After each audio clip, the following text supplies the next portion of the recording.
Welcome, ladies and gentlemen, to this new edition of the Geneva Dialogues in the context of the UN75th anniversary of the United Nations. My name is Alessandra Vellucci. I am the Director of the Information Service of the United Nations in Geneva, and I will be your moderator today.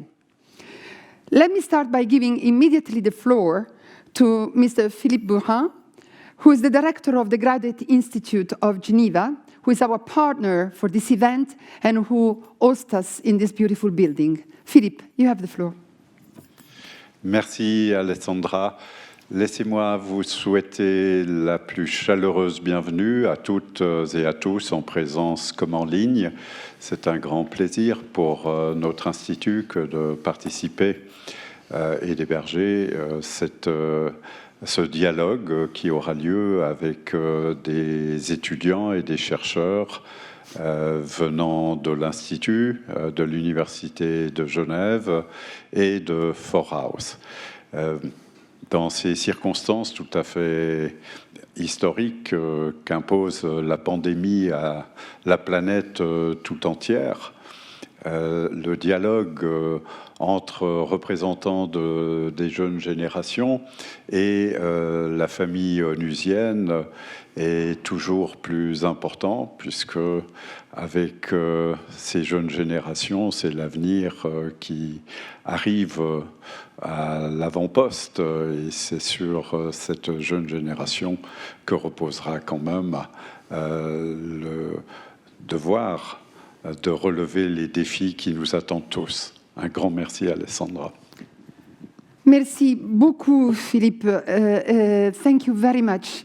It's a pleasure to partner with the Graduate Institute and to be hosted here for this event.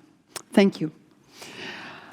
Ladies and gentlemen, 75 years ago tomorrow, the 26th of June, the world, freed from the horrors of the Second World War, gathered in San Francisco to sign the UN Charter and founded the United Nations organizations. We all know that the UN Charter starts with the words, "We the peoples."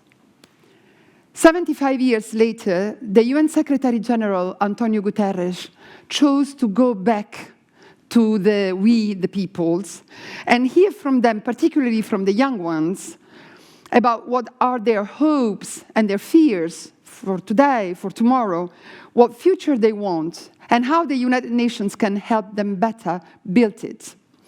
That is how the initiative UN75 was born.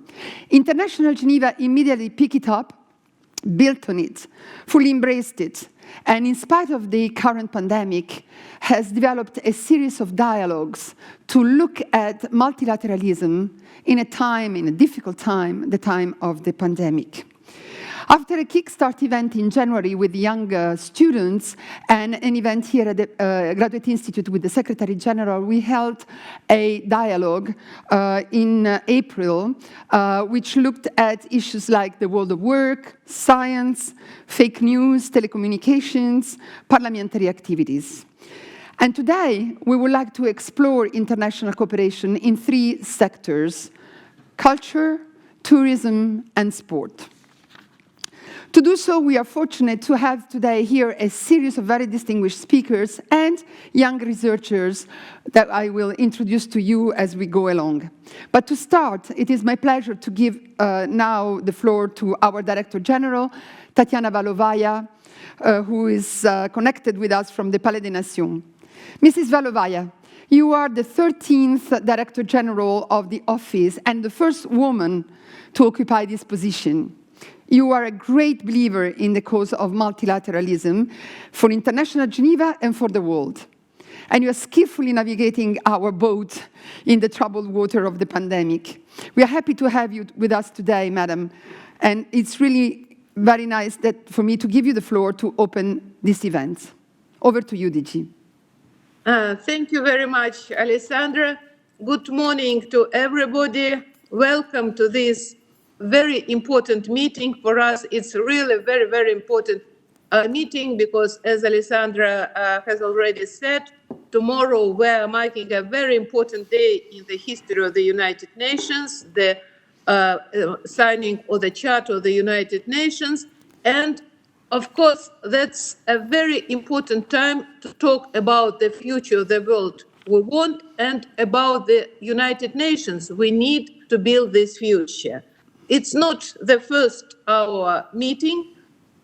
We had a first edition of this multilateral dialogue on multilateralism in time of COVID on the 24th of April. That was also a very symbolic date. That was the International Date of Multilateralism.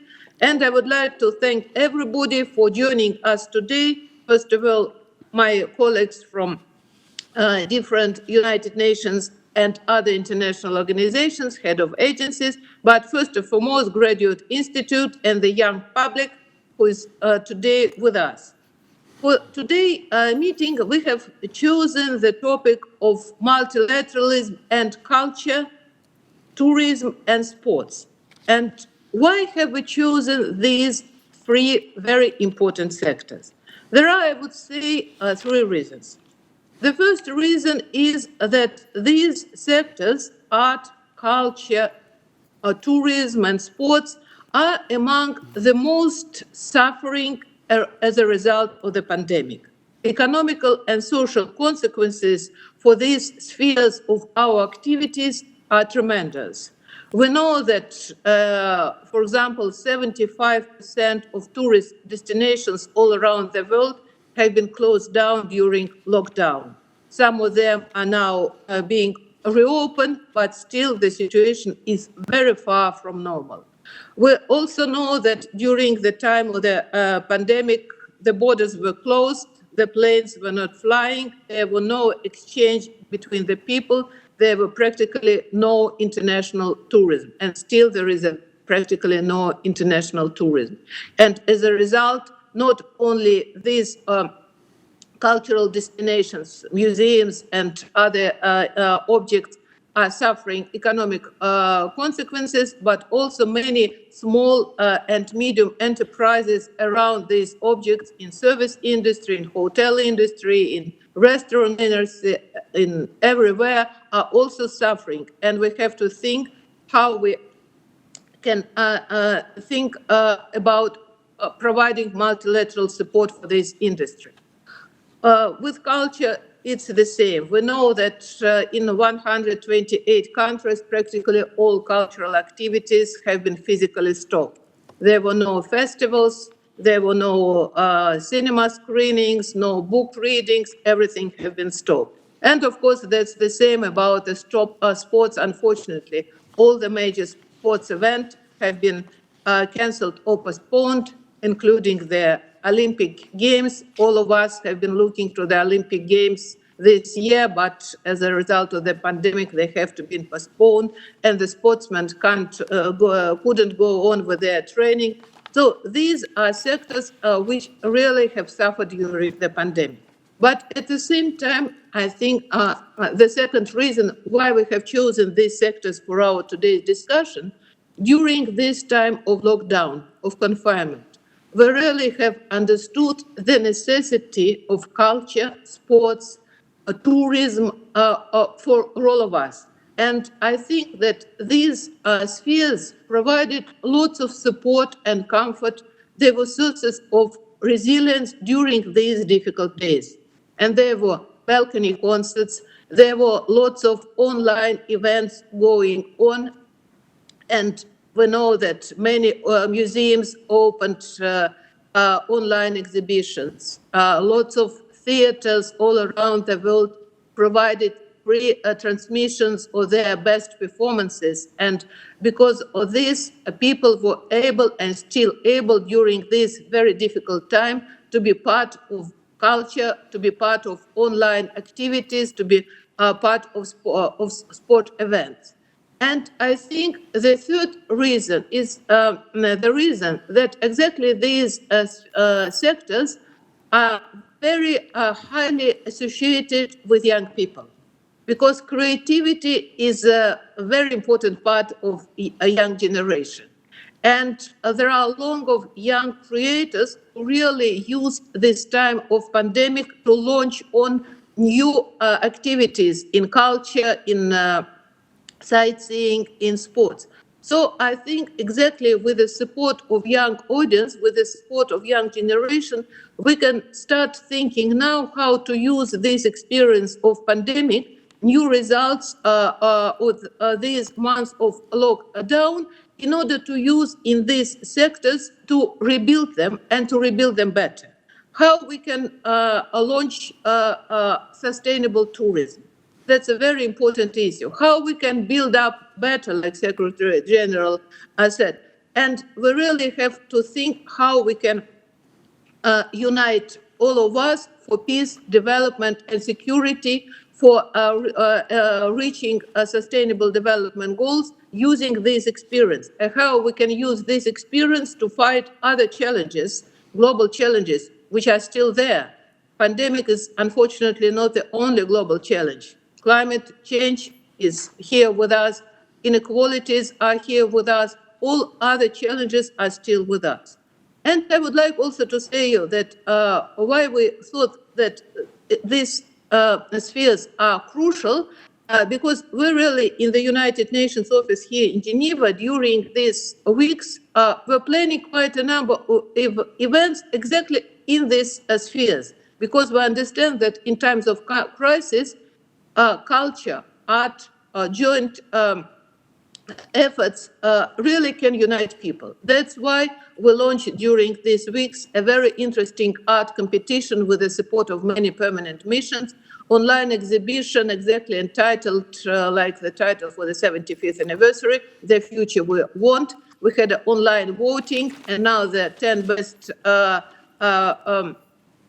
paintings from this exhibition will be looked upon by the very young jury of young kids who themselves are winners of many international competitions. And later we will have a special exhibition of all these paintings in the Palais des Nations.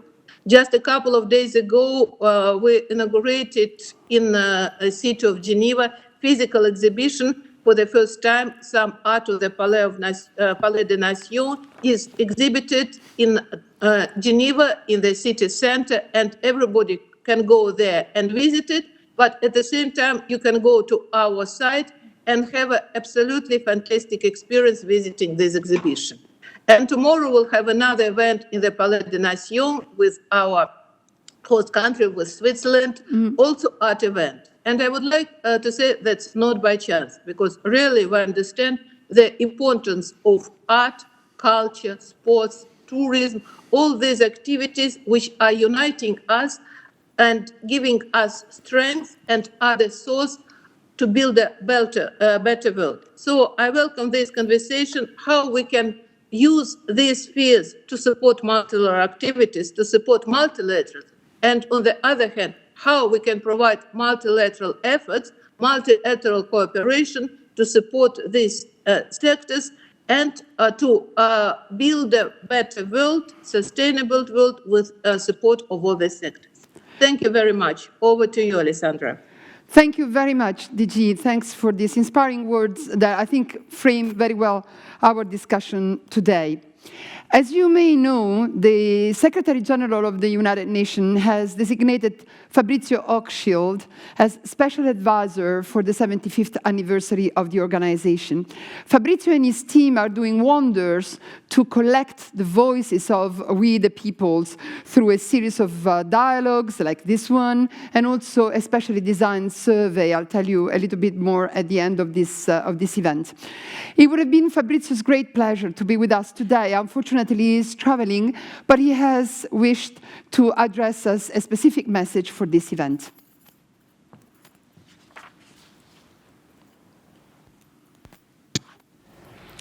Excellencies, ladies and gentlemen, dear colleagues, I'm honored to talk to the second UN75 Dialogue in Geneva, this time on multilateralism in the time of COVID-19, with a focus on culture, sports and tourism.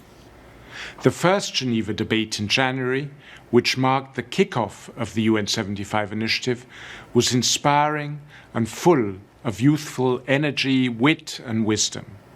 It set a strong example of how we should move forward in the months ahead with our conversations across the world on the future we want. What a different world we lived in then. Tourism was flourishing, cultural expressions, concerts and exhibitions were occurring around us, and athletes across the world were preparing for the Tokyo Olympics scheduled for later this summer. At the time, Covid-19 was quickly increasing in China, but here in the West and elsewhere, we were still mostly oblivious and unprepared for what would follow. Ladies and gentlemen, today marks the 75th anniversary of the United Nations Charter. It's a time of great upheaval, exacerbated by COVID-19, as it was in 1945 when the organization was founded. Many of the challenges we grapple with today, the climate emergency, the digital revolution, could not have been imagined by people then. But some of the problems we face would be all too familiar. From conflict to mass displacement, big power rivalries to an upsurge in corrosive nationalism and a devastating global pandemic. We've come a long way over the past 75 years, with huge strides forward in tackling extreme poverty, in access to health and education. We've seen the global landscape change dramatically for the better through decolonization and the rise of civil society and businesses working across borders. We've won landmark victories from combating deadly diseases to banning deadly weapons, from preserving our international cultural heritage to building effective systems of cooperation on maritime, air traffic and tourism issues. Progress which we have all too easily started to take for granted. Perhaps the biggest change has been the creation of an international community that is expected to find shared solutions to shared challenges. Yet continued global progress is now in doubt. Past peace and security challenges are compounded by many mutually aggravating forces, by climate change, by cyber threats, by the resurgence of superpower rivalries, by the proliferation of armed actors, by the growth in organized crime, by international terrorism, and by a rise in a number of democracies of political polarization and violence. Ultimately, the United Nations represents the hopes of a war-weary, peace-hungry public. But it was also a very pragmatic response by world leaders who realized that cooperation and compromise are far less costly than war. Multilateralism has always been an interplay of national and shared global concerns, and it is increasingly so as we are now more interdependent, more interconnected than ever. Culture, tourism and sports, be it in different forms, have all served as inspiring expressions of national identity and pride. And, at the same time, they've also been used or misused for nationalist purposes. But cultural inspiration and expression have never really known borders. Artists have always sought to go beyond frontiers, both figuratively and literally speaking. And for almost all sports, the ultimate satisfaction and achievement lies in international engagement. The parallels between these sectors, international cooperation through multilateral diplomacy on the one hand, and the worlds of culture and sports on the other, are interesting and will no doubt be explored further during today's dialogue. National interests can only be truly served when seeking solutions to global problems through multilateral cooperation.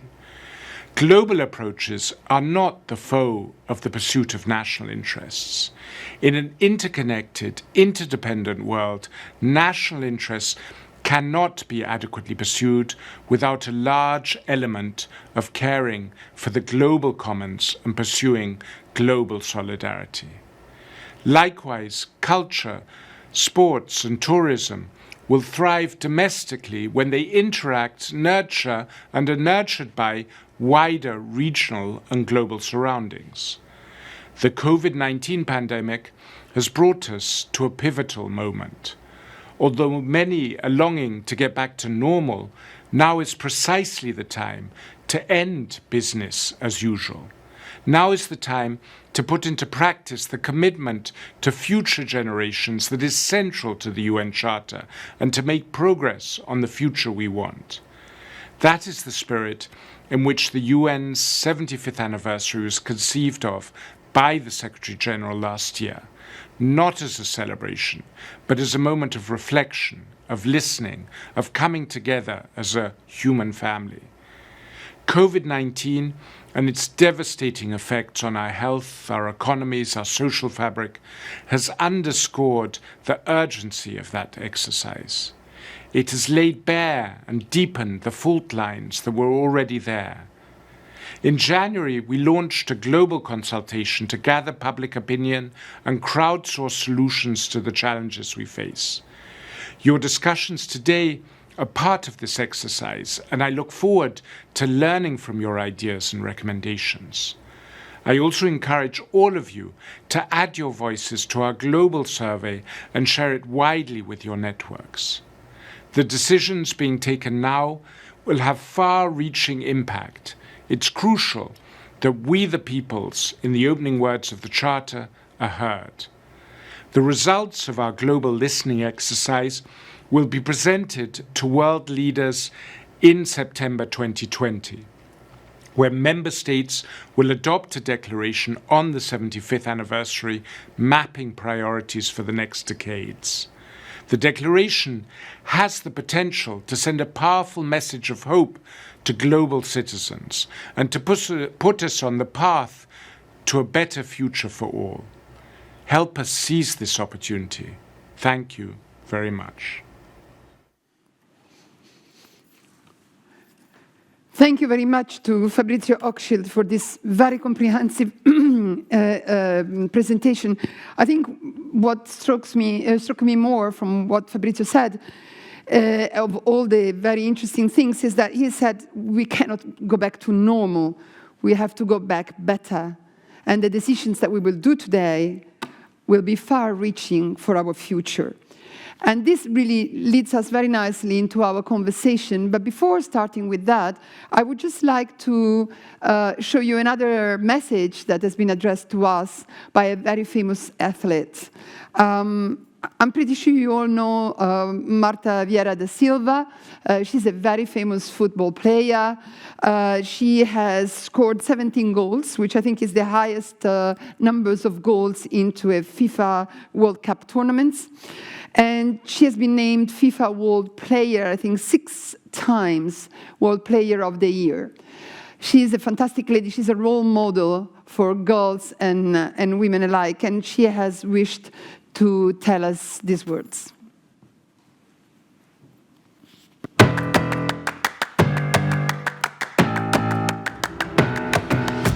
Confiança, perseverança, determinação, solidariedade, oportunidade e igualdade.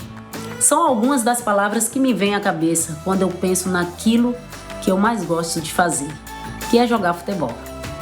O esporte tem me ajudado a orientar a minha vida. Sem ele, eu não sei onde eu estaria e quem eu seria hoje. Ao longo da minha carreira, foram tantas as provas e desafios que me inspiraram a ser essa atleta que eu sou hoje. E principalmente, a se tornar a cidadã que eu me tornei. Estamos nos reunindo de forma criativa para amenizar os efeitos negativos da pandemia na nossa sociedade e no mundo do esporte. Não podemos esquecer das mulheres e meninas neste processo. Os nossos ganhos não podem ser perdidos. Queremos tornar realidade um futuro melhor para todos. Um futuro onde mulheres e meninas possam estudar, trabalhar, governar e desfrutar do esporte em um campo de jogo mais igualitário. Vamos lá! Great lady, great video. Obrigada, Marta, if you can hear us now.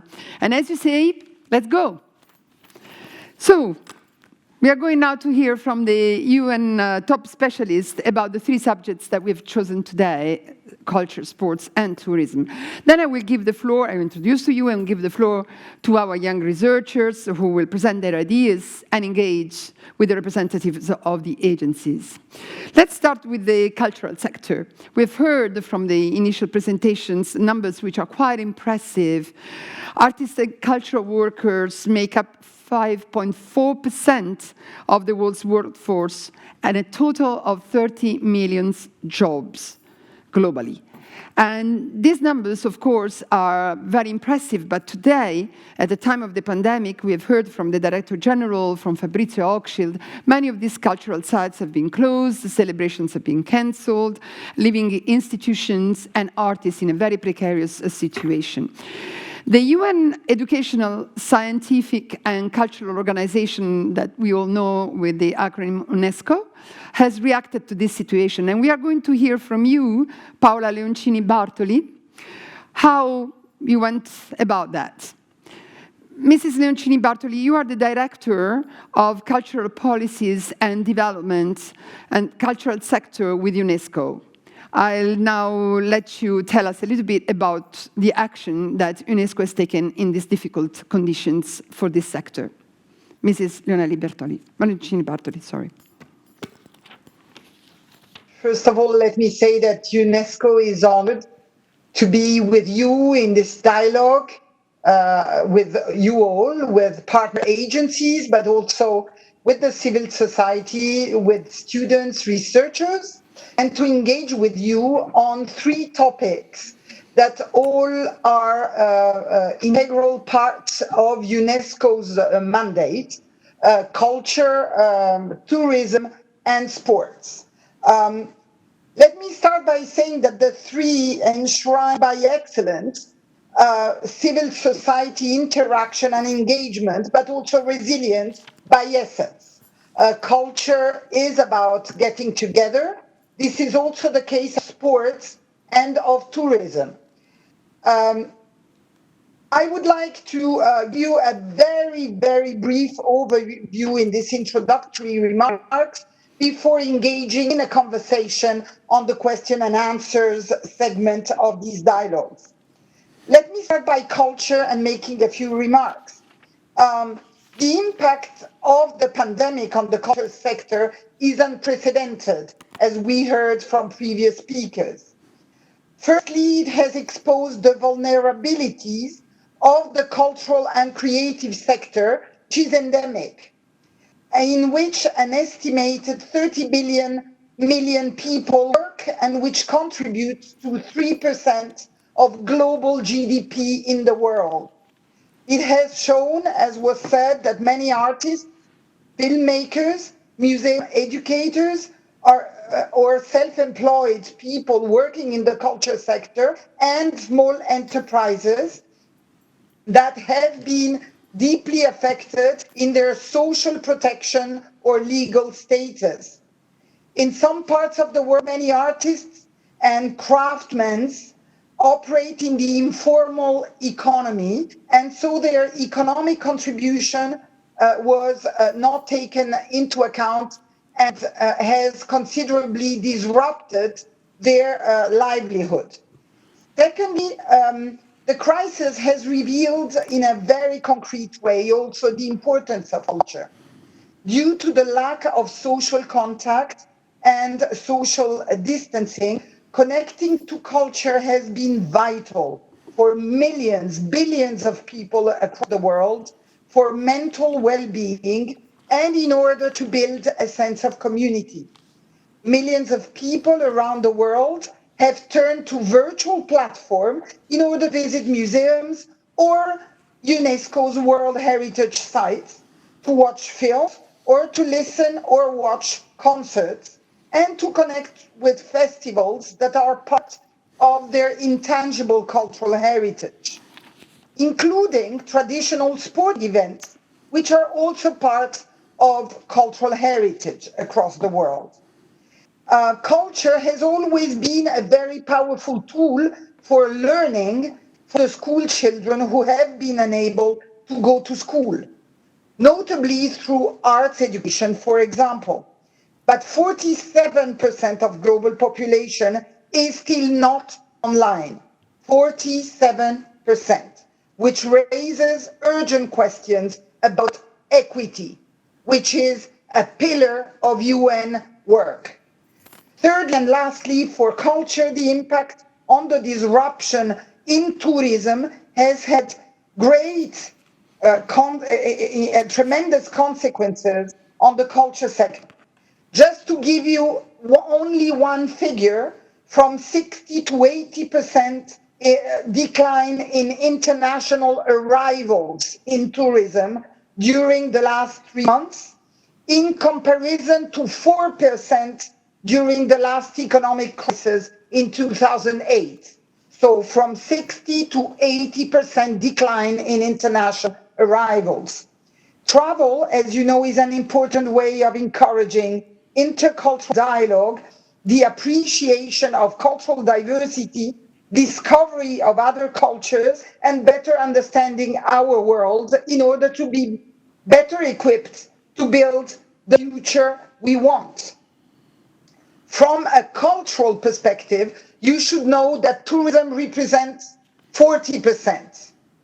Many museums and World Heritage sites get their revenues exclusively from ticket sales in order to carry out their important educational role and social role, but also in terms of conservation, archaeology, and more globally, training and education. Theater and concert venues are also very important aspects of the tourism industry, and they rely on visitors as craftspeople and artisans do as well. This leads us, and I think it was said by earlier speakers, to rethink models of cultural tourism for them to become more sustainable in the future. UNESCO has launched several activities. I'm sure we will have an opportunity to speak about them during the questions and answers, like the Resiliart movement for artists and cultural professionals, which has witnessed over 80 online events across the world. Before ending, let me say a few words on sports, which, as you know, is also a critical area of work of UNESCO. In many parts of the world, for 2.5 billion people, outdoor physical activities, from running to tennis, football, cricket, have been discouraged or even forbidden. So 2.5 billion. We must therefore absolutely support sports organizations which are threatened by the interruption of their usual operations. We must find, during this transition time, also sports that can continue to be practiced. At home, in particular, educators have an essential role to play in suggesting appropriate activities so that 1.5 billion learners who are currently still unable to go to school and continue to be physically active and also have fun. So I will stop here for the introductory remarks. Over to you. Thank you. Thank you, Ms. Leoncini Bartoli. I think the figures you gave us gave a very good idea of the proportion of the importance of the three sectors we are discussing today that UNESCO look after and try to promote in these difficult times. Now, let's go to sports. Sports is, we all know sports, we all enjoy sports. We all know the importance that sports has in economy. Just in Europe, we know that every 47th euro is actually generated by the world of sport. But we also know how difficult the situation is in sports. Now we have heard it from Mrs. Leoncini Bartoli, from the other speakers, and in particular, what I think crystallized the difficulties of this sector was the need and the decision which was taken by the International Olympic Committee to postpone the Tokyo Olympic Games to 2021. Athletes have been isolated and had to cope with anxiety and stress, but they also had a very positive attitude. Many of them, we've seen them on the social media and became a sort of influencer to help people cope with the lockdown. Let's hear what Thomas Bach, the president of the International Olympic Committee, has to tell us today.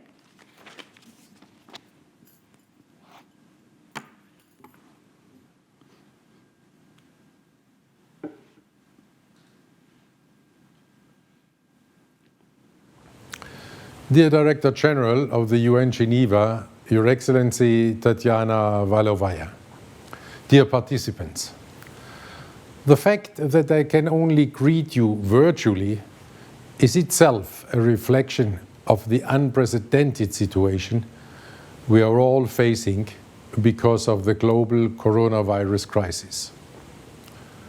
We are all living with much uncertainty. This is why this UN dialogue comes at an important and most appropriate time. The world is looking for new ways to better understand and to address the far-reaching consequences. I would like to thank the Director General, Madame Valovaya, for inviting me to be a part of this dialogue series, commemorating the creation of the UN 75 years ago. Congratulations. We are all still learning every day. I hope very much that the first lesson we all learn from this crisis is we need more solidarity. Solidarity within societies and solidarity among the nations of this world. Solidarity is at the heart of the Olympic Games, which unite the world in all our diversity. In these difficult times, we need the Olympic values of excellence, friendship, respect, and solidarity more than ever. Countries around the world are starting the long journey of recovery from the pandemic. Sport is ready to contribute to rebuild a more human-centered and inclusive society for the future. The UN recognized sport as an important enabler to achieve the UN Sustainable Development Goals. This crisis has made it clearer than ever that sport is the low-cost, high-impact tool par excellence for all countries in their recovery efforts. Sport and physical activity contribute directly to physical and mental health and combat diseases. Sport can save lives. We have seen this over the last few months. Sport promotes inclusive societies because all too often sport is the only activity that unites people regardless of their social, political, religious or cultural background. Such inclusivity is even more important in otherwise deeply divided societies.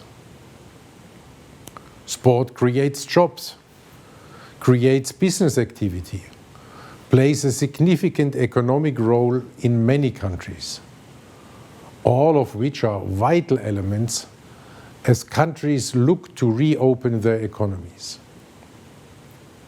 In summary, sport is contributing to the recovery from the crisis and to creating a better world on the health, the social, and the economic side.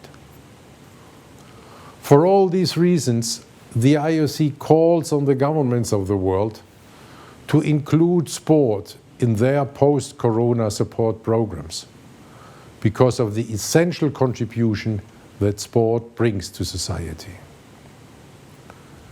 During this crisis, we may be separated from each other in many ways. But in order to overcome this crisis, we must be united. We must be united in all our efforts. We must be united in our solidarity. The post-corona world will benefit from sport. And we are ready to contribute to shaping it. We are ready to make the world a better place through sport. Well, thank you very much, President Bach. I think what he said points to a very important issue, the importance of solidarity. He repeated it several times as one of the Olympic values, but also the importance of sport in the implementation of the Sustainable Development Goals. And I think we'll hear more about what sports can do for the Build Better Back that we are going to discuss afterwards with our young researchers. Tourism. Tourism, as we have heard, is one of the biggest industries in the world. It accounts for 10.3% of the world GDP and 330 million of jobs. It's huge. But as we heard before, also from the Director General, closed borders, closed cultural destinations are leaving this industry in a quite disastrous situation. So now let's hear from the Secretary General of the UN World Tourism Organization what kind of recommendations they can do in order to help build this sector back. So let's hear Mr. Zurab Pololikashvili and the message that he addresses to us today. As we mark the 75th anniversary of the founding of the United Nations, we take part in a global conversation. We have the chance to share our thoughts on the world we want and on the United Nations we want. As recent weeks have shown us, shared challenges are best addressed through cooperation and international solidarity. These values lie at the heart of tourism. Now, as we start tourism responsibly, and when it is safe to do so, we have an opportunity to grow our sector back stronger and better. Both sports tourism and cultural tourism can help build the foundations for this brighter future. These two parts of our sector, both of which have been growing over recent years, celebrate the best of humanity. Easing restrictions to allow people to once travel for reasons of culture or to watch or take part in sport will do more than drive the economic recovery of destinations. This will safeguard jobs and protect livelihoods. Furthermore, it will promote understanding and cooperation. New ideas will be key to ensure tourism's potential in this regard is fulfilled. Tourism is dynamic. Ours is a sector that is always adopting and improving. Your ideas on the way forward will fit into the bigger conversation we are having this year. Thank you all of your contributions, and on behalf of the World Tourism Organization, I wish you an interesting dialogue and inspiring day. So this brings us to the end of our first part, the first part of this dialogue.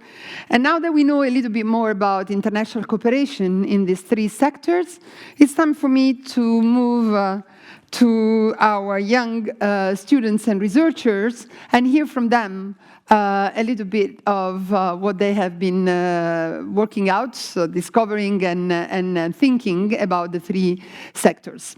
So I'll start with the culture, and I'm happy to introduce here on my right two young researchers of the Graduate Institute, Paras Arora and Tanya Kini.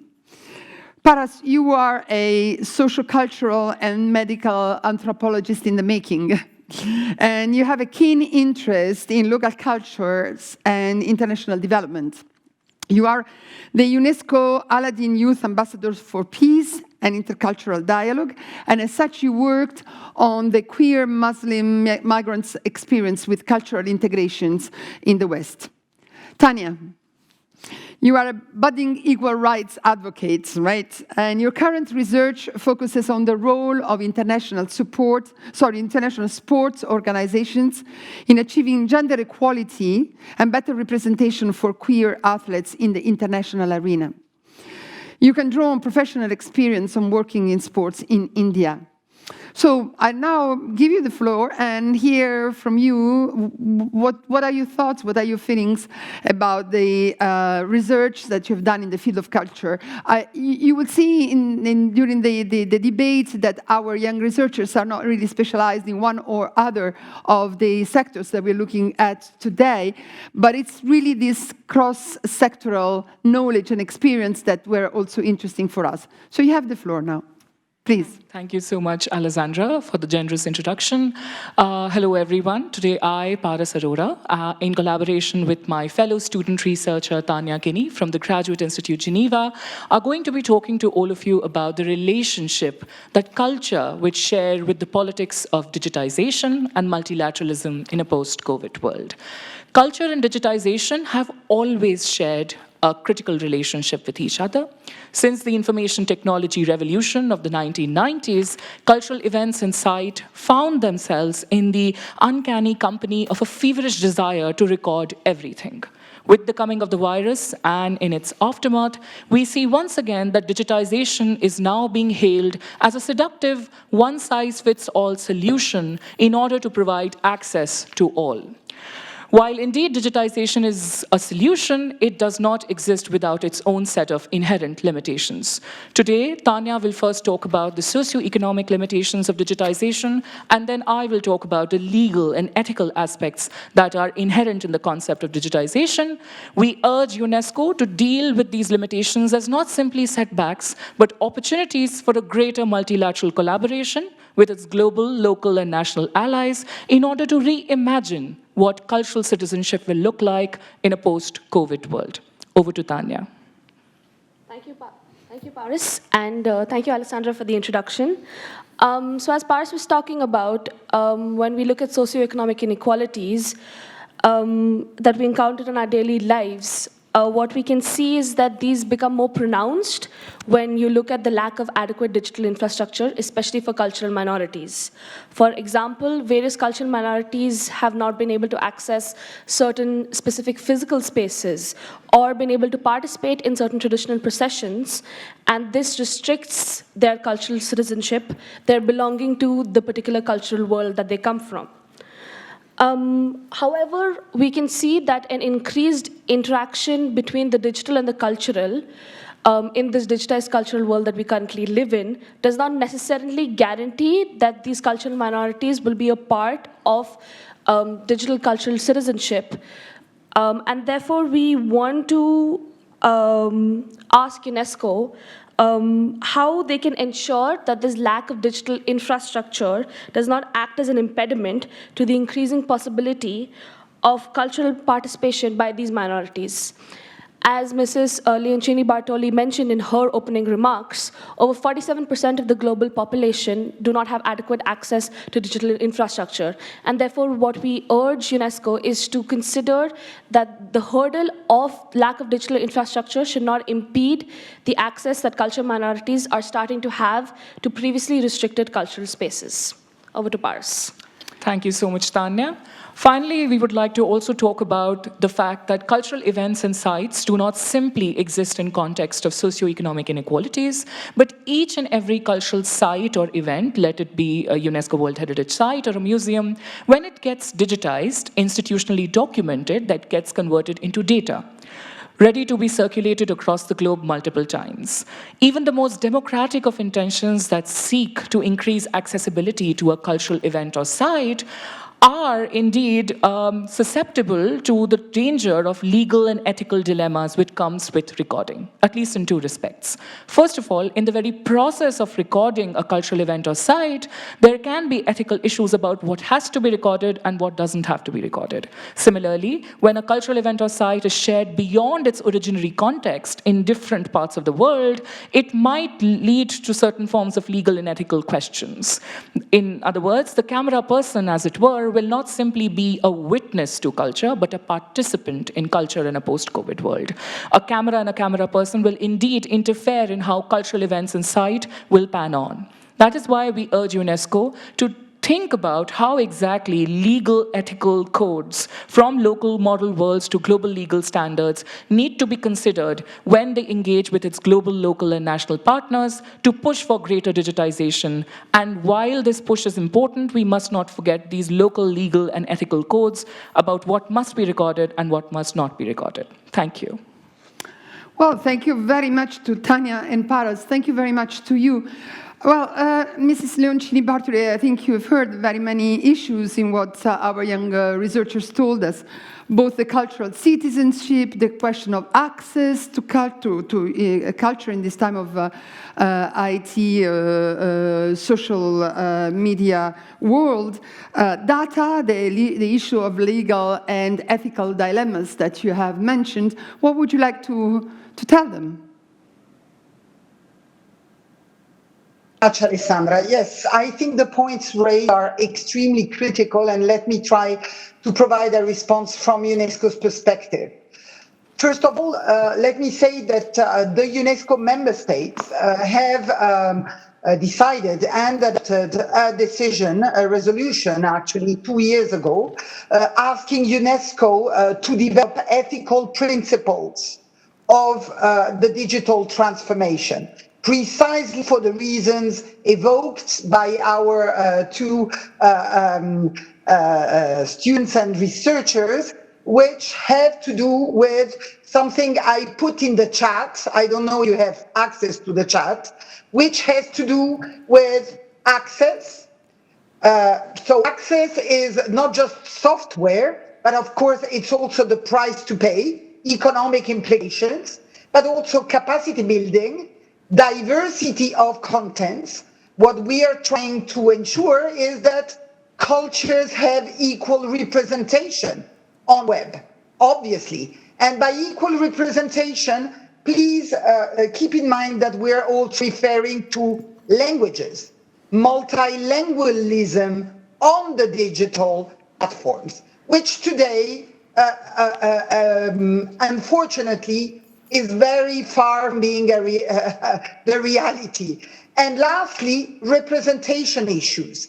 I think the earlier questions raised the issue also that not all elements of our cultural heritage, of our cultural histories, are elements that have to be largely shared simply because they are intrinsic and endogenous to the livelihood of specific communities.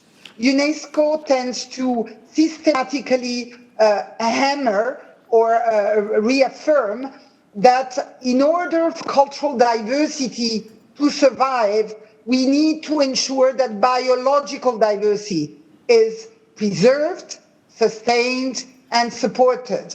Languages, for example, and intangible cultural heritage, so traditional knowledge and know-how of communities, are integral part of humanity's heritage. And very often they belong to the biological diversity of our world. So it is of the utmost urgency for the international community to come together around guidelines and key principles that should regulate the development, enhancement of the digital transformation and of the digital world as we witness it today. So I think I have touched upon the points that were raised by both researchers earlier on. Let me just do a very quick recap. First, UNESCO is developing at present principles to be submitted to its member states concerning ethical implications of the digital transformation. And this, as often for key principles and regulations and guidelines, as you know, in the intergovernmental context, they take time to shape, and they take time for them to be endorsed, to be retained, to be adapted, and to be translated, which is even more important, into national law and national legislation.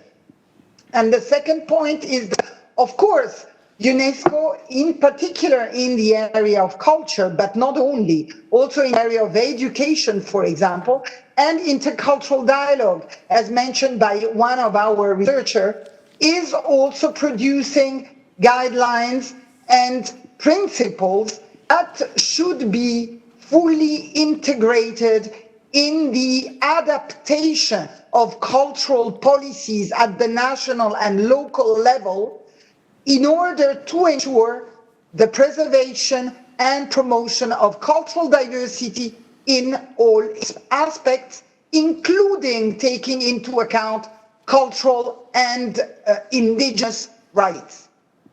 Thank you.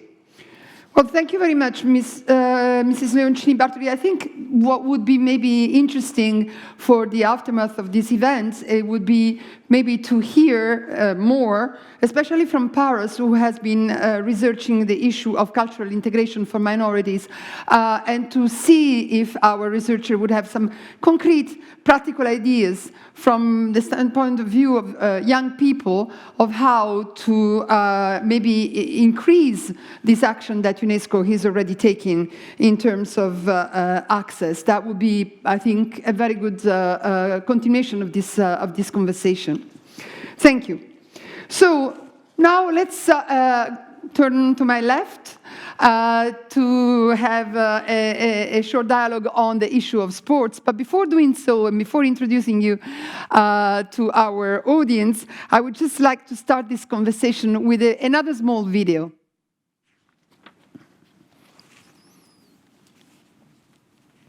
We're deeply concerned both by the alarming levels of spread and severity and by the alarming levels of inaction.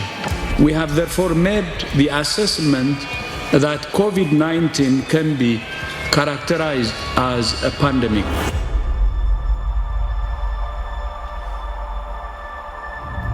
The IOC officially announced that they are postponing the Olympics until 2021.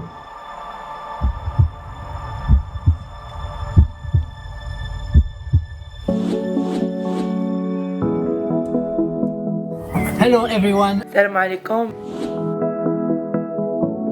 I want to express my solidarity with all of you. This is a really important time for us athletes to, show our ability to overcome adversity.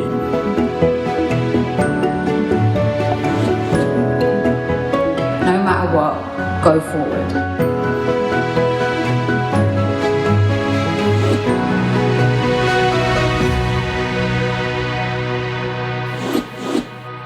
We are going to be doing a 10-minute exercise session. Connecting the left side of your body with the right side of your body. That's Is this an exercise, Colleen? Because I'm feeling. Sorry, I'm just talking. I have my theories on why watching the sport is actually way scarier than doing it. But my poor parents, man, because they had to do exactly that.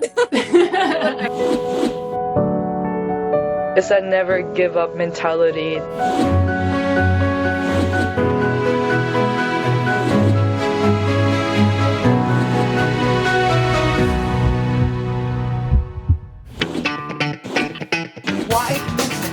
There we go.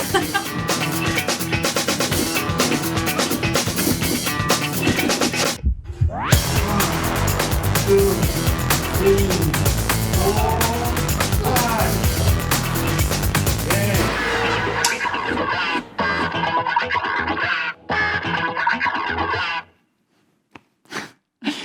Inspiring, huh? Now we all feel like going out and exercise. Instead, I'm going to turn to our young researchers and introduce them to you. Researchers that come to us from the Swiss foreign policy think tank foraus. So we have the pleasure to have with us today Yalan Liu and Fabian Ottiger. Yalan, in addition to your commitment and your engagement with foraus, you are pursuing a master's degree in international affairs here at the Graduate Institute after completing your bachelor at the China Foreign Affairs University with a specialization in diplomacy. Your academic interests include sports diplomacy and sports in development studies. And Fabian, you are the co-head of the development policy program at foraus, and you have an impressive academic background. You hold a master's in geography, a master's in history. You have a postgraduate diploma in higher secondary education. You work at the World Resources Forum, and you're a member of the WEF Global Shapers. Impressive. So, and I know that you were a member of the Swiss judo national team. That's right. For more than 5 years. We have an accomplished athlete here. So you're going to tell us now about your proposals for the world of sports. Please.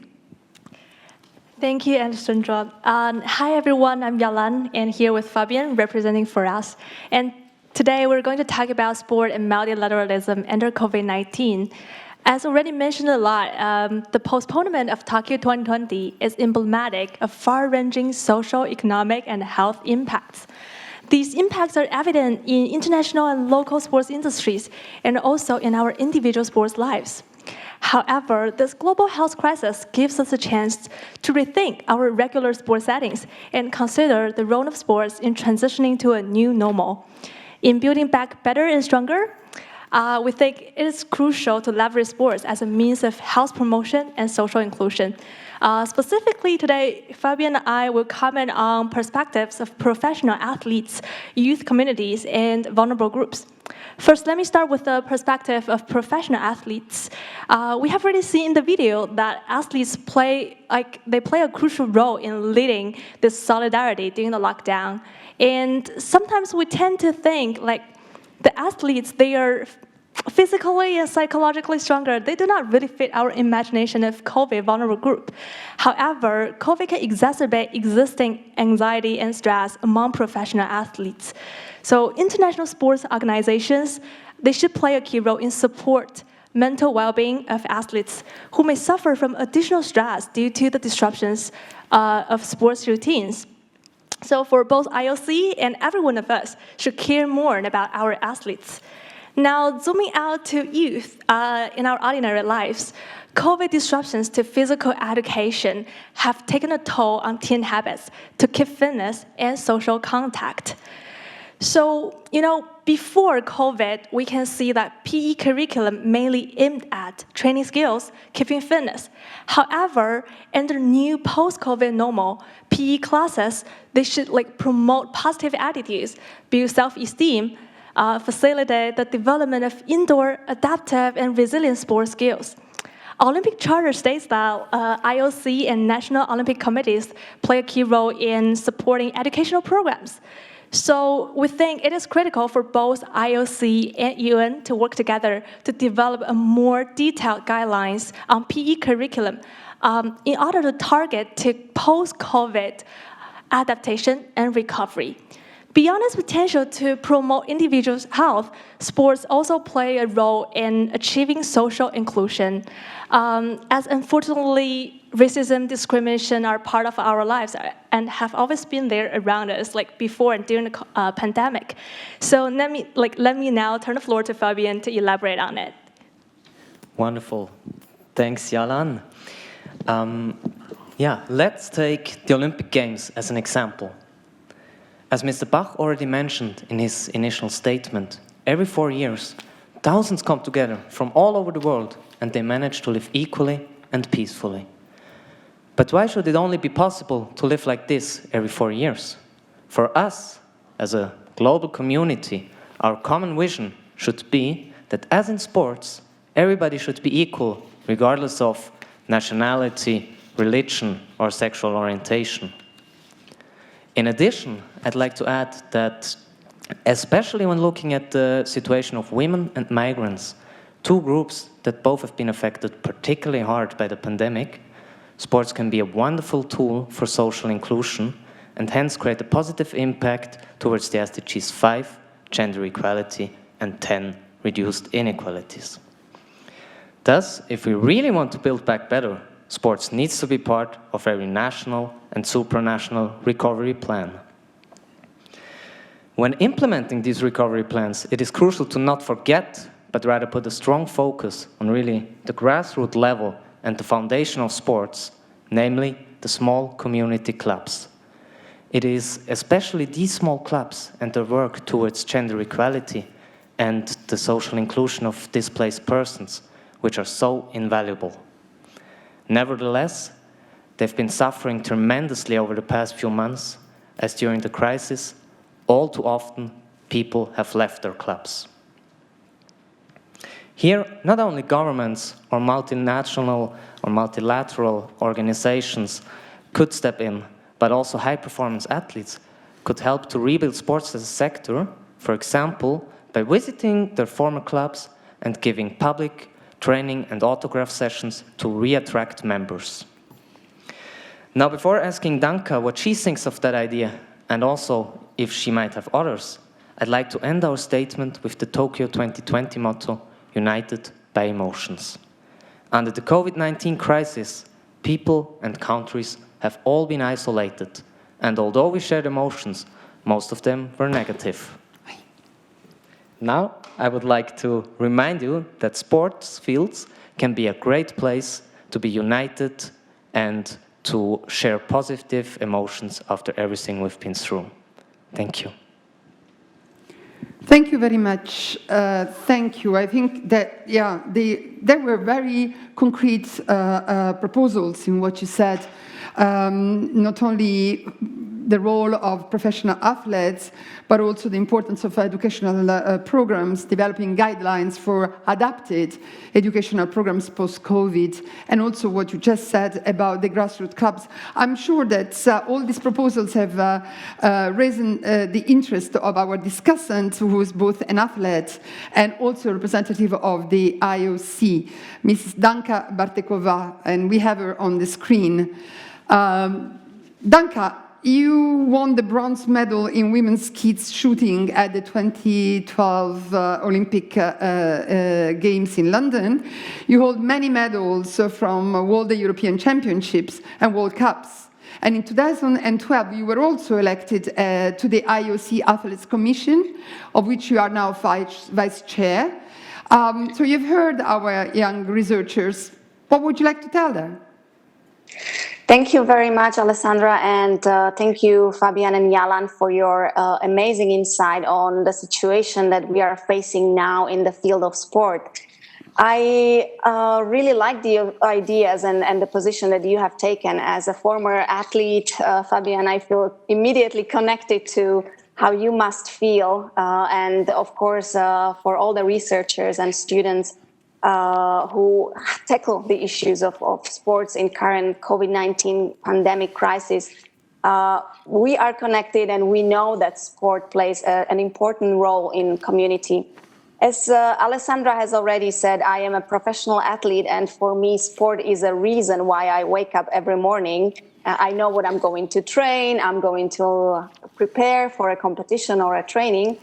And honestly, during the pandemic crisis, when we were in lockdown and I didn't have an access to the training facility, it was extremely difficult to, and it was a great struggle with the motivation to know what to do, to find out how I can creatively train. And you have seen in the video that a lot of athletes became suddenly enhanced role models in their communities. They realized their social responsibility, took it, and really started to motivate people around and started to be role models and leaders in their communities. Let me elaborate on some of the points that you have mentioned, and I would start with the first one and the real basis of everything what we are talking about. We all know and we can agree that sport reminds us, and that the situation reminded us how sport is a crucial part of our community life. It is critical for physical and mental health. And for us athletes, the lack of access to sports facilities and to normal training schedule and the isolation from our teammates and the wider athletes community has led us to struggle to stay fit.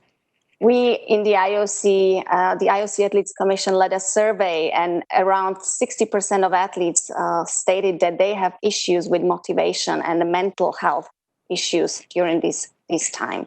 So it is important for us, and we can all agree that sport will be important even further. It can help us build back better, as Yalan said.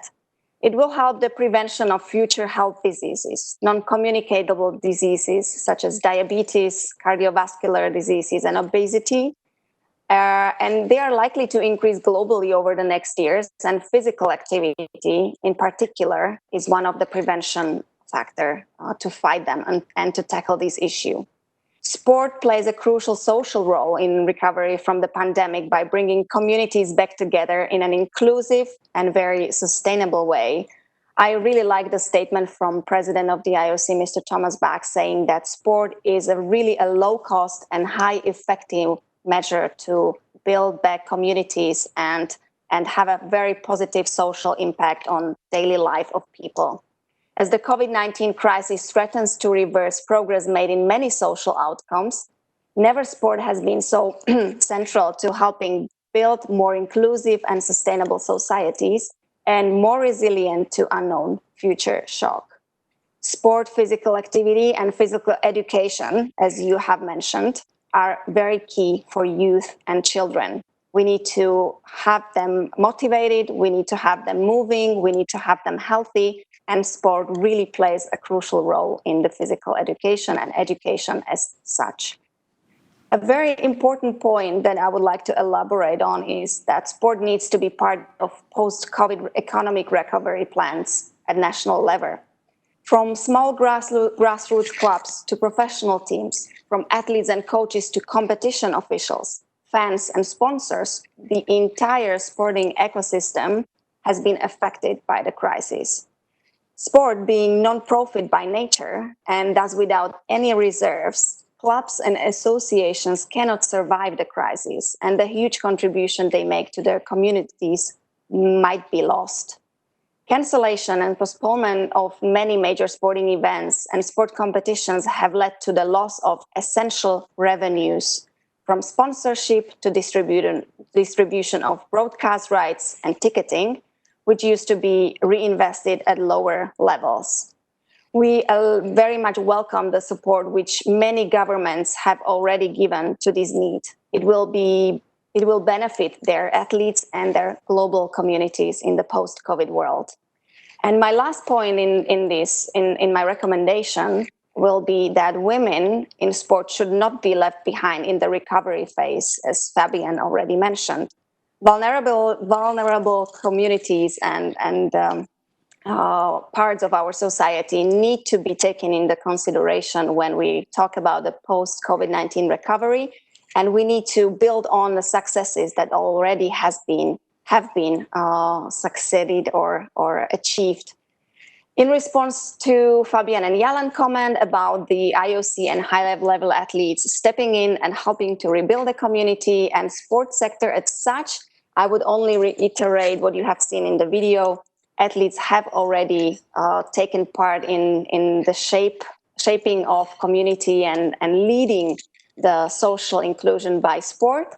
And the IOC Stay Strong, Stay Healthy, and Stay Active campaign is one of these examples how we all can be part of the renovation or restoring of the new normal after the pandemic situation is over. Thank you very much for giving me the floor, and I'm getting back to you, Alessandra. Thank you very much, Danka. This is a passionate debate, and I love to continue that. And again, I can only invite you to continue this discussion with Danka and with the IOC instances. I think some of the things they said very concrete are very interesting. We hope to see you maybe signing autograph in one of the grassroots clubs we have been talking about. I think it's a great proposal. I unfortunately have to cut this because we are really running late. We are about 50 minutes late. So, but this is still the time for me to come to the young researchers from the University of Geneva, turn to them for the issue of tourism and introduce them to you. Raphaël Languillon and Cécilia Raziano Gonzalez. Raphaël, you are a lecturer at the University of Geneva, you are a researcher at the Institute of Environment, Governance and Territorial Development, you are a geographer, and you're a specialist in urban studies, real estate analysis, and also a great event planner, like the Olympic Games, I understand. Cécilia, you are also a researcher and a PhD student at the University of Geneva in the Geography department, and you specialize in the field of cultural heritage studies. So I will now give you the floor to tell us a little bit what would be your proposal for this sector. Please. Thank you, Alessandra, and thank you for the opportunity to address the critical issues of COVID-19 impacts on tourism. And we also want to thank the University of Geneva for its support in our research. Well, as we know, and for many obvious reasons, the sanitary crisis has had and is still having an impact on tourism. With the closure of borders and complete or partial lockdown in some countries, it is not only mass tourism that has been affected by the crisis, but all other forms of tourism, from business tourism to sport and cultural tourism, and so on. However, the mediatization of the crisis impacts does not take into account the complexity of the tourism sector. Tourism industry is a very, very complex economic sector on which a multitude of stakeholders depend directly and indirectly at the global, but mostly at the local scales. This crisis on tourism is spectacularly perceived at the global scale, which in fact hide the diversities and specificities of the stakes faced by local tourism stakeholders. For example, when we hear in the media about this tourism crisis, we especially hear about airline industry or hotel industry, and mostly about the main stakeholders as big companies in a very dematerialized and dehumanized way. We hear about numbers, about thousands and thousands of workers affected, but it's really difficult to realize the impact of this social tragedy behind all these numbers. So, it seems to us crucial and necessary to make visible the diversity of the impact of the crisis on local tourism. It is then important to set up institutions and methodologies for observing, quantifying, and measuring the crisis at the local scales. The implementation of solutions must take into account territorial specificities and the diversity of impacted stakeholders at all these local scales and in a bottom-up process. Thank you, Cécilia. And actually, indeed, tourism is a complex industry.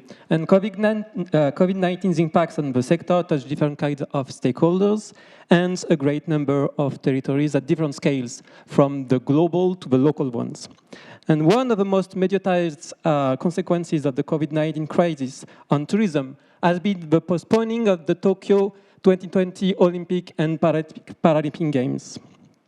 Because of the quarantine of great numbers of countries and boundaries closing, international tourists have dropped to a critical level. Organizing the Olympics 2020 in such a context without international tourists would have been meaningless and unprofitable for Japan, the host country. Taking the decision to postpone the game has saved the event, but not the tourism industry. The complex impact chain of COVID-19 crisis on tourism is difficult to measure, especially for local and small stakeholders, because it generates three kinds of impacts and effects. First, direct effects on hotels, transportation, and touristic sites economy. Secondly, indirect effects on the ordinary economy, strongly connected to tourism, such as consumption. Finally, broader indirect effects due to the lack of multiplier effects of tourist activities, especially on the economy of services such as urban transportation. So, how can we make visible the complex and systemic impacts of COVID-19's effects on tourism and on the rest of the economy? Local impacts of the sanitary crisis differ from one territory to another. If local stakeholders are the most touched by the COVID-19 crisis, they are also the most aware of the specificities of their local context and issues. Therefore, local stakeholders are at the same time the first victims of the crisis and the first resource of the recovery from the crisis. In that sense, how could we imagine a way to coordinate local stakeholders' resources and data all together to get a comprehensive understanding of the local situation?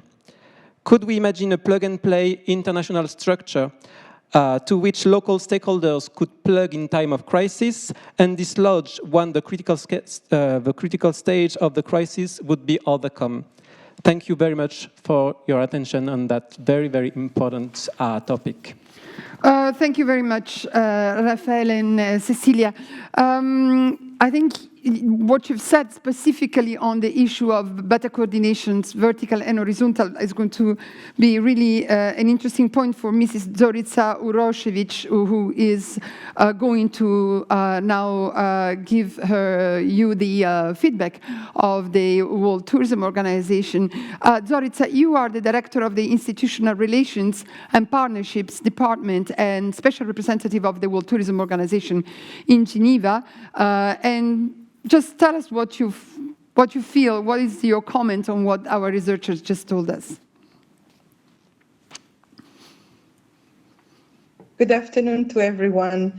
I'm very pleased to join you in this conversation. And once again, apologies from the Secretary General Pololikashvili. He really wanted to be there with you, but he had a organ meeting today with the region of Europe. As many of you have said today and underlined, the crisis is having a huge impact on all countries in the world, both developed and developing economies, and that is quite unique and difficult. But most importantly, the impact is on people, on tourism jobs and enterprises, notably on small and medium enterprises, which account for about 80% of tourism businesses globally. UNWTO estimates that 100 to 120 million tourism jobs are at risk. Additionally, the informal economy represents 60% of the overall workforce. Inequalities have increased, especially in developing countries where livelihoods are at risk and capacity to sustain social floor protection is almost inexistent. This has been very much underlined by the two researchers that pointed this aspect just 2 minutes ago. What we need to do is we need to channel targeted support towards vulnerable groups. It is very obvious. Many tourism jobs represent the main source of income of local communities and the livelihoods of youth, women, rural population, indigenous and vulnerable groups, including those in the informal economy. Therefore, targeted support which caters for their needs should allow a more inclusive recovery. The principle of decent work and safety at the workplace should guide us. Furthermore, stronger local value chains bring social and economic benefits to local communities, reduce dependence on foreign supplies while supporting circularity of tourism operations. We all know that this inclusive approach is certainly the solution and might be providing us a shift in the business model that we have developed so far, because we have all seen during the lockdown that we are totally able to adapt to local lifestyles rather than imported goods and services that we use on a daily basis. Many tourism employers are nevertheless taking the lead in supporting their workers and helping the community in which they operate. There is a lot of solidarity that has been demonstrating all these last months. And we should be capitalizing on these practices to repurpose tourism as a supporter for the community. Now, to respond to your questions. During the crisis, the exchange of information across levels of government, private sector, and internationally has been crucial. As you all know, we have immediately reacted in creating a global committee for tourism recovery that has been made from UN partners, of course, including WHO, but as well government and as well private sector and academia. It has been really a broad, collaboration to be able to monitor the impact and try to mitigate immediate action. Capitalization on lessons learned will be key to implement recovery plans efficiently and enhance global and local resilience. More inclusive and smart destination management and partnerships can lead the way for sustainability to play a pivotal role in the recovery of tourism. Of course, we need to measure, including beyond economic impacts. Generating regular and timely data to support decision-making toward all dimensions of sustainability in tourism is crucial for the recovery to be aligned with the ambitious 2030 agenda, including socioeconomic impacts as well as on resource efficiency, climate change, and biodiversity. And we need to ensure the host community are going to be taken care of, including public health and integrated destination management. We have as well observed that digitalization has made an incredible progress during the crisis, and digitalization is really at the core of the key solution and responses for tourism recovery. The way forward is certainly to consolidate partnerships for building a better and more resilient tourism sector. We definitely foresee a change in tourism behaviors and demand. Tourism is in the DNA of our lifestyles, and we believe that we might have more responsible tourists. So the collaboration is really key along the tourism value chain and the ecosystem, internationally and at destination level, as well as prioritizing inclusive digital and low carbon business models. It is going to be crucial to ensure that we have an efficient implementation of recovery plans for the benefit of people, the planet, and prosperity. And what I would like to add and to offer to the dialogue and to everyone participating, we have a platform for tourism that is called the Tourism for SDG platform that is related to the 2030 agenda.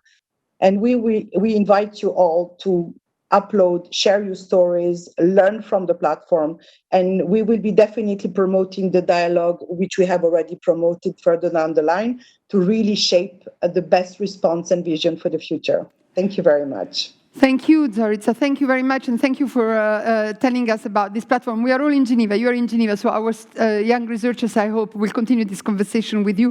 And sorry again for trying to shorten a little bit. We are really late. We have heard so many ideas and proposals for the three sectors, and now it's time to bring this a little bit all together. And for doing this, I have the pleasure to introduce Mukhisa Kituyi, who is the Secretary General of the UN Conference on Trade and Development, UNCTAD. UNCTAD has been very active in the COVID time to look at the economic aspects of this crisis. And Dr. Kituyi, you are going to tell us a little bit about the economics of culture, sports, and tourism as we are looking at their impact on development. Dr. Kituyi, over to you. Well, thank you very much. I'm sorry that we're running a crazy time program now. I open an webinar in 3 minutes. It has been a very rewarding 1.5 hours listening to the conversation, particularly from the younger scholars and students who are participating in this meeting. And a lot of the basics that I would have wanted to say have really been very, very well articulated by the different speakers. We just wanted to put some quantities to some of the things said. When we say tourism is in a crisis, of course, not everybody received the 89 million tourists that France received last year. So in numerical terms, the impact is going to be very varied and diverse from region to region. But also, while tourism accounts for 10% of global GDP, in small island developing countries, it is 30%. And even out of those, countries like Maldives, Seychelles, St. Kitts and Nevis, and Grenada, tourism accounts for more than 50% of GDP. That's basically, it's the only game in town. Now, those kind of places are extremely severely hit by the crisis in tourism, complemented by the decline and almost collapse of international air travel, but even worse, the death throes of cruise industry. So we should understand the scale and diversity of the problem we're dealing with. Many of those destinations, particularly vulnerable small island economies, they do not have the resources to build resilience. They do not even have the ability for applying financial instruments to cushion the most vulnerable in society, to deal with debt. And many of them have high public debt as a pre-existing condition, exacerbated first by the unraveling of international financial services, secondly, by the arrival of the COVID. So we should see this diversity. There's another diversity that has not come through properly. In many vulnerable developing economies, the most vulnerable victims of crisis in tourism are women and younger people. They work in the most vulnerable sections in two ways. One, for example, in food services, in accommodation services, among the first ones to be hit when the pandemic comes, in terms of exclusion of services. But where it is not excluded, they suffer the challenge that they are exposed to physical proximity, and therefore they have higher casualties in terms of infection from the pandemic. Now, there is another area that we have to look at, the challenge of least developed countries. You know, their infrastructure for tourism was already under strain. The infrastructure of communication and integration in the global economy was under strain. Pre-existing conditions, the dismantling of global production networks because of rising geopolitical tensions, and the reshoring because of new economic nationalism, compound a problem now of totally changed investment networks, which reduce the avenues of resilience in the post-COVID era, particularly in sectors like tourism, the creative industry. Beyond tourism is the creative industry, as articulated earlier by some of the researchers, scholars in the panel. It is very interesting listening to them. But we emphasize a number of things. One, there are positives. Positives about digital enabling of transactions that will otherwise have been frozen during the pandemic. Positives about how some platforms have built prosperity. I mean, look at Netflix. They got 16 million subscribers in the month of April this year. Look at Tencent. They more than doubled the reach of gaming products, more than double what they had projected during the pandemic, propelling them into the largest digital enterprise in China today, ahead of Alibaba and others. So there are those positives. The negatives are the unequal distribution of opportunity. In the digital space, there are two major challenges. That China and the US are drivers of content, and the rest of the world is predominantly consumers with limited opportunity for value creation in the digital space. That is why the question of taxation, fair returns on investment is becoming a major issue of international dispute. But there is another challenge that is very important: the intellectual property rights of the vulnerable creators of digital value. When you have virtual access to museums, to creative work by entrepreneurs who have no protection of the intellectual product, and the piracy that is resultant online, means that even arbitrating a fair return on digitally enabled creative value is becoming an increasing challenge that we'll have to be looking at to address. And finally, when we talk about commercializing creative value, we must also see that another pre-existing condition has been who appropriates the intellectual products of creative industry. Many times vulnerable groups are very, very imaginative and creative, but we do not have an adequate arbitration in a sense that allows them to get a fair return. I know very many ecosystems that have been nurtured by minority virtual groups, creative groups, but they rarely have a chance to even appropriate the product of their own collective social production. This is an issue that we should also think about. But finally, I wanted to mention something now that we've been talking about sport. As a person of color, I appreciate very much that during the lockdown, sportsmen and women have been among the most active people internationally, raising their voices and standing out to be counted in the face of racism. I've seen how Premier League footballers have taken a knee, how all teams have come to the pitch with Black Lives Matter on their t-shirts. I've seen from American football to sports car players to tennis players, a growing sense of international solidarity and a war against xenophobia. I think these are important demonstrations of what is possible in the culture of inclusion and the practice that can be built to create a new normal that is better than pre-COVID normal. Thank you for your attention. Dr. Kituyi, thank you very much for having brought this all together and above all underlined the additional issues of the vulnerable economies in this pandemic in these three sectors. And UNCTAD has been, as I said, very active on this matter, and I invite everybody to discover the various reports that UNCTAD has published, one on tourism, which is right on this week. So thank you. And now, last but definitely not least, I have the pleasure to turn to the Special Representative of the Secretary General for Disaster Risk Reduction, Mrs. Mami Mizutori. Mrs. Mizutori, the organization that you lead has specifically warned last year about the growing risk of biological hazards, including pandemics. Now, what you had been describing has actually happened, and now you're working to include risk in all development action to make sure that hazards of all kinds, including pandemics, do not become disasters. What can you tell us about this issue? Thank you very much, ladies and gentlemen, colleagues, especially our young colleagues. I'm very honored to speak at this very important event. We have made a commitment to listen to the peoples and in particular to the youth. And that is what we're doing right now. But it's a very crucial time. We're living through an existential crisis, both in terms of our health and socioeconomic well-being. So as you've mentioned, COVID-19 is a disaster that we were talking about, that we knew that it would come one time, and now it has come. It's threatening our very way of life in every way possible. We've discussed in a very rich way how culture, sports, and tourism can really provide us with priceless opportunities to be healthy, both physically, mentally, and importantly, to be inspired and motivated.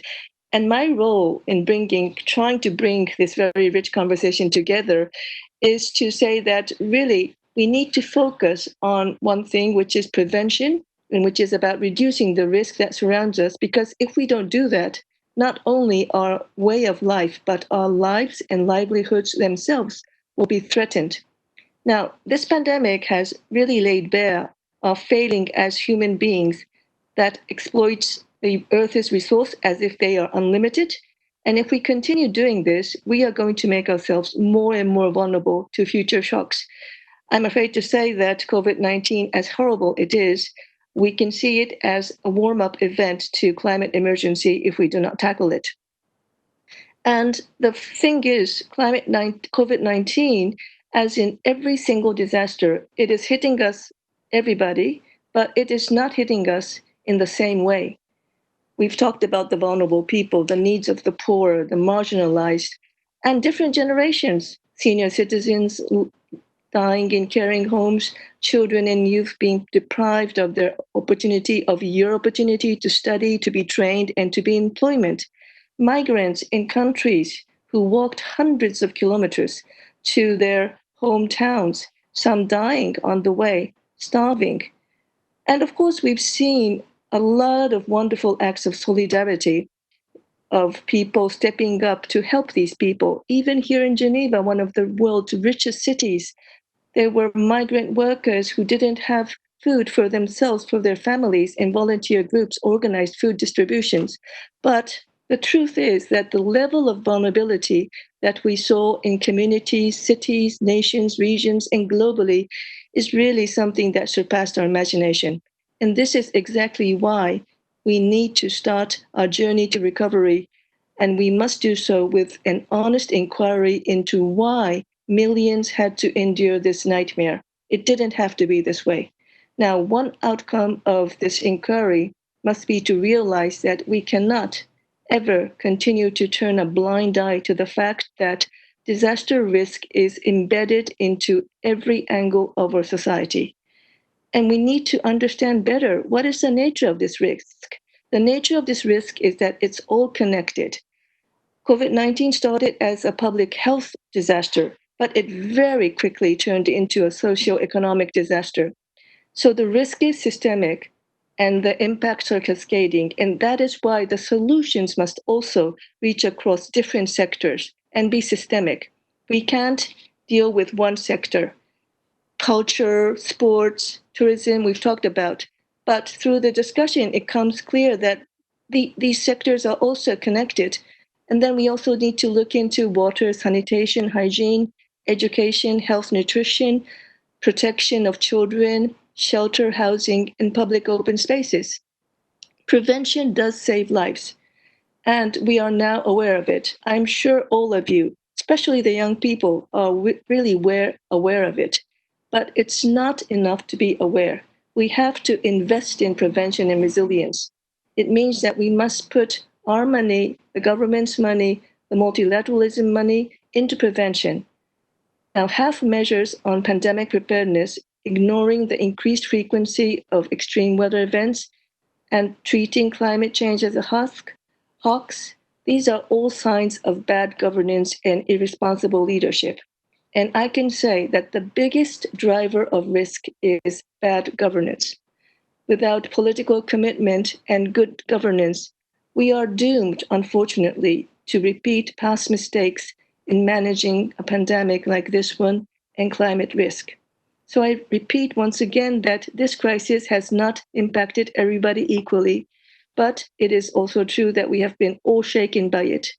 So my earnest hope is that this shock to ourselves, to our system, will lead to fundamental changes on how we go about making progress, how we think about development. Every act of development must be risk-informed. If not, we can't achieve the Sustainable Development Goals. And on a very, very practical level, this means that every country, every city, and every community, we have strategies, we have plans for disaster risk reduction, and it has to be coherent with climate action. Now, many of us are talking about resilience these days. It's very important. Resilience is going to be the post-COVID buzzword for recovery. And the good news is that we already have very solid multilateral blueprints in place to build resilience. It's the Paris Agreement, it's the Sendai Framework for Disaster Risk Reduction, it's the new Urban Agenda, and importantly, it's the Agenda 2030 for Sustainable Development. And at a time when disasters are really hitting us with greater frequency and force, we need to reflect on how can we turn this crisis into real, true moments of opportunity. I agree with you, it's challenging, but we can do it. And I am encouraged by the voices of young people that we have heard today, that we are hearing from all over the world, who have communicated to their leaders a sense of urgency and have joined the fight on climate change and social justice. I have heard the word today a lot about equality and justice, and that is what the young generation are asking for. So I hope to continue seeing many more young people acting for positive impact in communities, in their countries, everywhere, and that you join efforts towards a sustainable and just future where everyone, every single person is empowered and resilient, and importantly, nobody is left behind. Thank you very much. Thank you very much, Ms. Mizutori. Thank you also for reminding us of the issue of climate action, which is very important and we had not mentioned until now. So that leads me back to the Director General and to give Mrs. Valovaya the floor to conclude this discussion. Madam, we are really, really late, so I would ask for your indulgence and ask you for a brief conclusion. Thank you very much. You have over to you, Director General. Thank you very much. I think everybody agrees that we have had today absolutely amazing, a very inspiring discussion. And first of all, thanks to all my colleagues from the international family and to our young participants for their brilliant insights. I think, speaking about the conclusion, I think we can all agree that none of us believes that we go back to business as usual. We all want to go to a better, to more sustainable new norm. And in order to achieve this more sustainable future, more equal future, we need solidarity. And it was mentioned practically in all the speeches, we need solidarity. We need solidarity in order to unite us all, and we need to unite us all in order to preserve our diversity, our cultural diversity, our national diversity, our diverse heritages, our diverse experiences, our diverse languages. And in order to unite us all, we need a multilateralism. But when we were speaking, all of us had in mind not going back to some traditional intergovernmental multilateralism, but also building a better multilateralism and more inclusive multilateralism, which will unite not only governments, but also regions, also communities, civil society, private sector, young generation, academia. So we need really to have a very inclusive multilateralism. And I think that Geneva is the place to discuss the birth of this new multilateralism we all need. Because here in the International Geneva, we really have this inclusive ecosystem which unites all these elements. So I would like to thank all of you for this discussion. I think it will be a very important input to the conversation, global conversation around the 75th anniversary of the United Nations. And I'm sure that we will have similar events in the future because we all need them. Thank you very much. Very much, Director General. We have heard so many ideas, so many interesting proposals, and I do hope that this have motivated and will motivate you to fill in the UN75 survey that we heard of from Mr. Hochschild at the beginning. You'll find it in more than 60 languages on the address UN75.online, UN75.online. It will take you just 1 minute, but it's an important minute because it will give you the possibility to make your voice heard in this dialogue. So very important. Please spread also the voice, the word around your networks.